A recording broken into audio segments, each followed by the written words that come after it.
is Valley News Live at 4. Good afternoon, everyone. If you've spent any time outside today, you know the smoke is thick. An air quality alert has been issued for North Dakota and most of Minnesota. Several of you are calling and commenting on our Facebook page saying your eyes are burning and you're having a hard time breathing. Let's head straight to Chief Meteorologist Hutch Johnson with the latest. Hutch. Thanks so much, Stacy. I got to tell you, the north winds have brought relief from the heat and brought relief from the sticky, humid air that's in place. And you could see, well, there's not much in the way of clouds here, but it's also returned the smoke to the valley. We'll have much more on that in just 1 second as we take a look at some rain showers out to the west. Much needed rain. The north winds have brought the drier air. Dew points were in the 70s, and the north winds also bringing smoke back into the valley. And you can see it's made it all the way down to the Dakota Magic Casino. Temperatures this evening in Fargo are going to be near 80 degrees as we go through the 6 o'clock hour, then cooling fairly quickly with a few clouds moving in. I think those showers will stay to our west. We'll track those, but smoke really the key story of the day. And we do want to tell you with more on that. Joining us now, meteorologist Lisa Green's been tracking the smoke all morning as it spilled into the valley. Lisa? It started last night and this morning in our eastern counties, and then that wildfire smoke just continued to spread throughout the Red River Valley. And now we're all dealing with this here in the red or purple, meaning that we are in the unhealthy range or very unhealthy range for everyone. A reminder that we don't have monitors in the northern valley and over toward the west as well. And that's why we don't have any color on this map here, but we're still dealing with tough air quality there too. You can see there are some places in our viewing area in that very unhealthy category today as of this afternoon. So conditions are going to be rough through the rest of the day and going to be a problem for some time. Again, unhealthy category in the red, that means that we're dealing with conditions that are going to have some impacts on you over time as you're exposed to it. So if you can find ways to limit your time outdoors and keep your house buttoned up and keep that air out, that will be the best thing over the next couple of days. And this is all coming from the north. That north wind kicked in and it brought down that smoke from wildfires burning up in Manitoba and in northwest Ontario. And we got some video and photos to show just how bad it is there. Here's our view from Wrong Lake, Manitoba. And this was sent to us from a friend of Deline Carroll, the co-owner of Big Eddie's North Country Lodge. So they have had quite a fight on their hands, having to try to put out the fires and battling those fires for well over a week. And you can see in those photos just how thick this smoke is.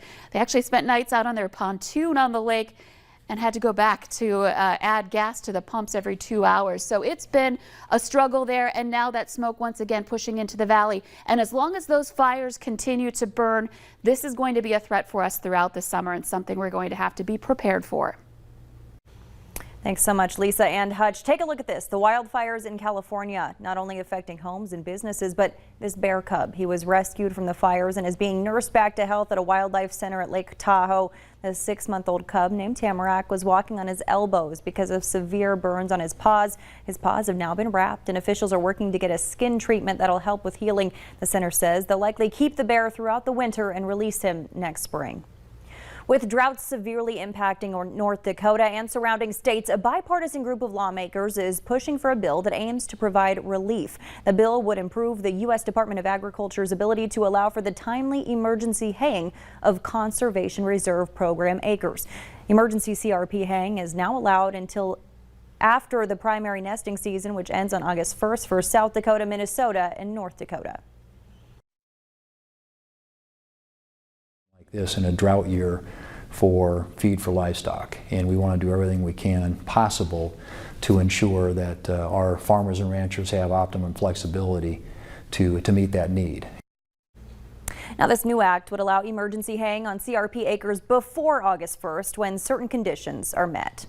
Mosquitoes in Grand Forks have been identified as having West Nile virus. The cities of Grand Forks and East Grand Forks urge you to take extra precautions to avoid being bitten, including using insect repellent with DEET, limiting outdoor activities between dusk and dawn when mosquitoes are most active, wearing long pants and long sleeves when you can, and eliminating all standing water in your homes like flower pots and bird baths. New for you now at 4, 29-year-old Georgie Pietkoff and 43-year-old Andre Metcalf have been charged with murder in connection to the overdose death of an Erskine woman earlier this week. Court documents say this past Monday, troopers spotted a vehicle that was stopped on the shoulder of Minnesota Highway 102 in Polk County with its passenger door open. They say when they pulled over, they found 32-year-old Katie Flick dead on the ground, 2 children in the back seat, and a man slumped over the driver's seat. After receiving a dose of Narcan, the driver, later identified as Piatkoff, told officers he took Percocet. He told deputies that he and Flick were traveling with their son and daughter when they bought Percocet and Xanax from Andre Metcalf in a McDonald's parking lot. If convicted, both of those men could face up to 25 years in prison. Valley News Live continues to investigate a stolen gun report we first told you about last week. The Becker County Sheriff's Office says the gun was found yesterday during a search warrant call. This is the video we showed you last week of the theft happening. The gun owner says he's just happy that gun is off the streets.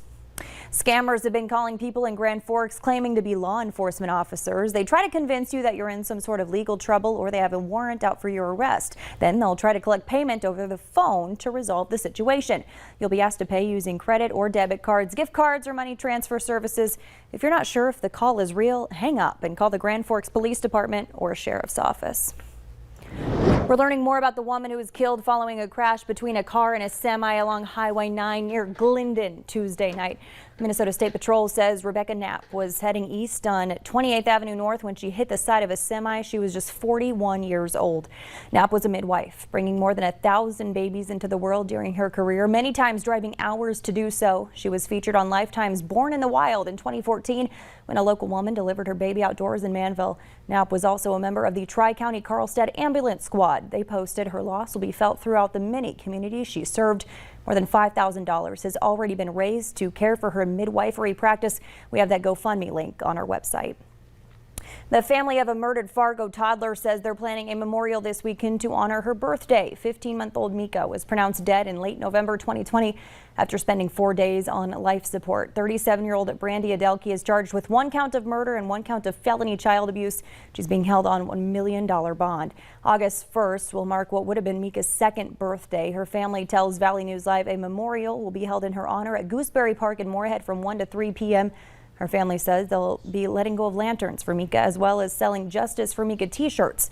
All the proceeds will be put toward a tree the family can plant at the park with a plaque to honor and remember her. President Biden will announce new protocols today for federal workers and lay out next steps to get more Americans vaccinated. According to the CDC, nearly 70% of American adults have received at least 1 shot of a COVID vaccine, with the Delta variant fueling a summer uptick in cases, hospitalizations, and deaths. Natalie Brand reports from the White House. Faced with lagging vaccination rates and the fast-spreading Delta variant, President Biden is expected to announce a new push to try and get more federal workers vaccinated. As a large employer, the largest in this country, who cares about the individuals who keep the government running, we have an obligation to be good stewards of the workforce and ensure their health. The administration says the more than 2 million federal workers plus contractors will need to show proof of vaccination or face strict protocols such as regular testing. The change in policy at the federal level follows a similar move made by governors in New York and California. While the White House maintains it's not the role of the federal government to impose COVID vaccine mandates nationwide, it supports the private sector rolling out its own policies. Several major companies, including Facebook and Google, are now requiring all U.S.-based employees to be vaccinated if they want to come back to the office, unless they cannot do so for medical reasons. Restaurateur Danny Meyer says he will require proof of vaccination from staff and indoor diners at his restaurants in New York City and Washington, D.C. And D.C. is now one of the latest U.S. cities to reimpose indoor mask mandates. People over the age of 2 must wear a mask indoors regardless of their vaccination status. Starting Friday, employees and visitors at Disney theme parks in Anaheim and Orlando will also have to wear masks indoors. Natalie Brand, CBS News, the White House. According to new CDC guidance, fully vaccinated individuals who've been exposed to someone with the virus should be tested 3 to 5 days after exposure. They should also wear a mask in public indoor settings for 14 days or until they receive a negative test. It's a hot one out there today, and one way to cool off is by eating ice cream. It's Miracle Treat Day. That means 100% of the proceeds from each blizzard you buy will be donated to Children's Miracle Network. Last year, the Moorhead Dairy Queen location donated more than $13,000 in proceeds from a variety of fundraising efforts for Stanford Children's. Donations support life-saving research, special treatments, equipment, and charitable care. A teen from Minnesota is setting the bar high at the Olympic Games. We'll hear from her later on Valley News Live at 4. But next, we have eyes on some showers to the west, and we'll tell you where they're going. And all of this dense smoke, your smoke forecast looks pretty bleak. I'll have details right after this.